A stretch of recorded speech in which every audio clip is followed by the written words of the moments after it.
Fibre প্রতিষ্ঠাতা মোহাম্মদ আইনাল হোসেন। বিগত দিন ধরে তিনি ত্রাণ বিতরণ করতেছেন, সমাজের একজন প্রতিষ্ঠিত ব্যবসায়ী, কিন্তু তার বিরুদ্ধে হঠাৎ করে হয়রানিমূলক মিথ্যা মামলা দিয়ে তাকে হ্যস্তন্যস্ত করা হচ্ছে। কেন? আমরা এর নিন্দা জানাই এবং এই মামলা প্রত্যাহার জানাই।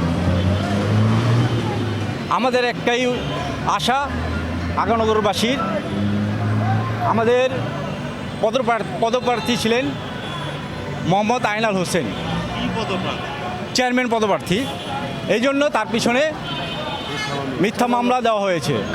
আমরা আইনাল ভাইয়ের পক্ষ থেকে আসছি। আইনাল ভাই খুব ভালো লোক।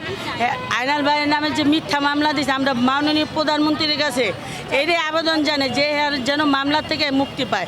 হ্যাঁ, যেই কাজ করে বাংলাদেশের কোনো চেয়ারম্যান এই কাজ করে না।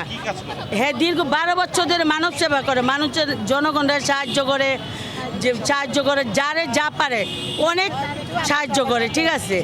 কিন্তু হ্যাঁ, অনেক ভালো লোক, কিন্তু হ্যাঁ যে একটা মিথ্যা মামলায় দিছে, আমরা এটা মামলা থেকে বাইরের মুক্তি চাই। খুব ভালো মনের মানুষ।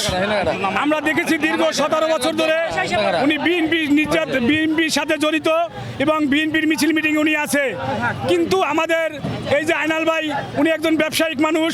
এই ওনাকে যে মিথ্যে মামলায় জড়ানো হয়েছে, আমরা চাই এই মিথ্যে মামলা থেকে তাকে মুক্তি দেব। এবং যে মামলাটা দিছে বিমানবন্দর থানায়, ওনার বাড়ি হলো দক্ষিণ কেরানীগঞ্জ, উনি কোনোদিন আওয়ামী লীগ করে নাই। এবং এই যে মিথ্যে মামলা দেওয়া হয়েছে, এটার আমরা সঠিক বিচার চাই। কিসের জন্য দেওয়া হয়েছে জানি না, আমরা এটার বিচার চাই সঠিক। এবং এই মিথ্যা মামলাটা দিচ্ছে কারণ কি, এটার আমরা সঠিক বিচার চাই। এবং আপনারা সবাই জানেন আইনাল ভাই কী রকমের মানুষ। আইনাল ভাইকে দক্ষিণ কেরানীগঞ্জ আওয়ামী লীগের একটা মামলা দেওয়া হয়েছে।